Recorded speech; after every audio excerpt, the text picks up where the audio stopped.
Oke, jadi ini menurut gua akan menjadi action cam favorit gua di tahun ini. Tapi ya karena gua belum punya barangnya, terus beberapa hari yang lalu itu selalu mengikuti beberapa YouTuber nge-review atau first impression mereka terhadap produk ini, dan gua bisa bilang kalau ini action cam favorit gua di tahun 2023.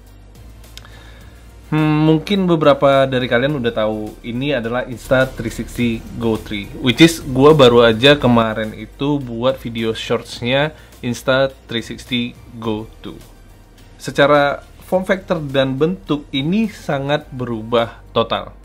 Yang tadinya di Go 2 itu sebentar kayak gini.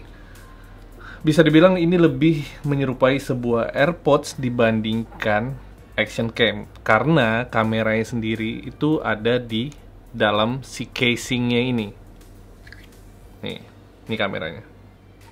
Ini menggunakan magnet ya di belakangnya ini, jadi dia bisa menempel ke case-nya itu dengan sangat kuat. Dan case-nya ini juga bisa menjadi sebuah tripod, mini tripod seperti ini. Oke, gitu ya kurang lebih. Tapi di Insta360 Go 3 ini, wah, benar-benar surprisingly, gua tidak menyangka bahwa penerusnya dari Insta360 Go 2 itu akan terlihat seperti ini. Which is secara fitur ini jauh lebih matang dan secara fitur jauh lebih kaya dibandingkan Insta360 Go 2. Nah, buat kalian yang penasaran, bentuknya sih sebenarnya kameranya almost the same lah. Kalau kata kebanyakan reviewer itu bentuknya mirip tapi sedikit lebih berat dibandingkan Insta360 Go 2. Nah, menurut gua ini aja sudah cukup oke.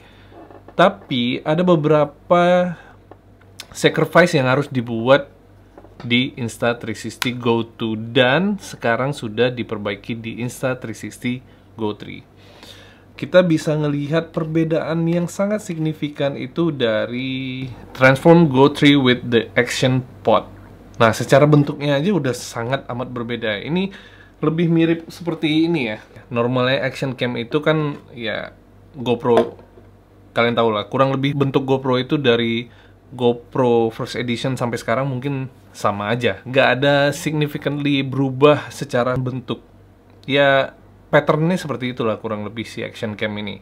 Tapi di sini, di Insta360 Go 3 ini mereka membuat action pod yang membuat Insta360 Go 3 ini lebih mirip ke sebuah action cam.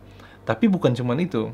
Action pod ini, nih let's say ya, di Insta360 Go 2 ini punya limitation pada saat kita merecord. Nah, di sini di Insta360 Go 3 ini mereka sudah bisa mencapai 45 menit for camera only, which is si ini aja. Dan action podnya sendiri kalau sudah dipasangkan itu up to 170 menit. Menurut gue sih ini lumayan breakthrough ya, karena dia bisa mengakomodir segala macam bentuk penggunaan dari sebuah action cam sendiri. Normally action cam seperti ini itu ya mungkin bisa masuk ke beberapa tempat-tempat speed, tapi tidak semuanya. Kalau dengan bentuknya ini, gue pakai peraganya Insta360 Go 2 aja ya, biar kurang lebih kalian dapat maksudnya kurang lebih seperti apa. Nah, kalau size kecil ini dibandingkan dengan yang seperti ini, justru lebih memuat ini kalau misalnya bisa ditaruh kemana-mana, ya kan? Setuju ya? Nah, gua rasa ini adalah fitur terbaik dari sebuah action cam.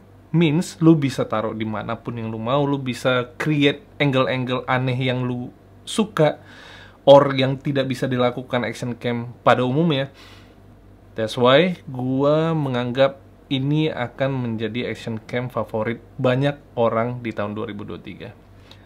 Terus kalau kita lihat, nah once screen-nya itu di flip, ini udah menjadi device untuk kalian supaya bisa vlogging kemanapun kalian mau. Bukan cuma itu ya, kalau misalnya kalian lihat, kameranya sendiri bisa dilepas dari action pod-nya. Means, kalian bisa naruh kamera kalian dimanapun kalian mau. Contoh, gue taruh di mana ya? Kelihatan gak sih? Ah, sini aja nih. Ini sebenarnya railing ini besi ya. Ini gue coba taruh ya. Tuh. Bisa di zoom lagi nggak sih? Ya, anyway ini ya. Oke. Itu bisa ditaruh di situ.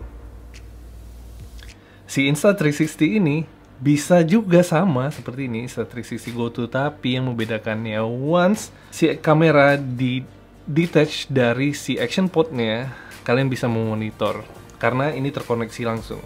Kalau nggak salah dari beberapa video itu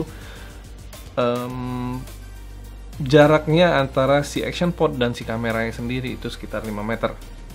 Ya menurut gue ya kalian nggak mungkin sejauh itu juga dari kameranya kalian kan.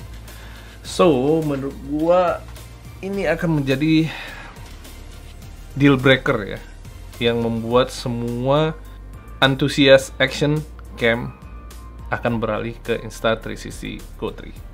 Di samping itu, dalam paket pembeliannya juga ini dilengkapi dengan beberapa mount yang dibuat khusus spesifik dengan cara penggunaan action cam yang seharusnya.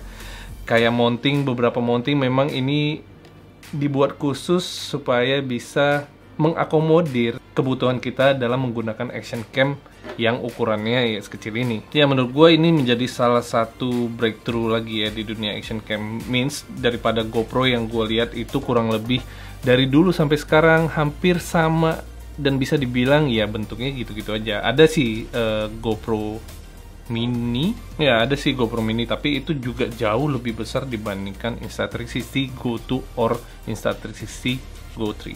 Ya, buat kalian yang penasaran, mungkin someday gue akan coba membeli Insta360 GO3 ini, or siapa tahu ada, ya who knows, siapapun itu bersedia untuk meminjamkan produknya mereka untuk gue review atau gue tes, ya why not. Oke. Kayaknya itu aja karena gue bener-bener begitu pas ngeliat ini, kayaknya gue harus cerita karena nggak lama beberapa waktu lalu sebelum produk ini di launching, gue membuat video Insta360 GO2. Hopefully someday gue punya barangnya dan gue akan menceritakan ke kalian semua pengalaman gue dan pendapat gue tentang Insta360 GO3. Ya udah, thank you ya udah mau gue update sebentar aja. Like always, kalau misalnya ada pertanyaan, komentar ataupun saran silahkan tulis di kolom komentar di bawah. Terus ya udah, yang terakhir, like video ini kalau lu suka, subscribe kalau lu belum subscribe, and I'll see you in the next one. Peace.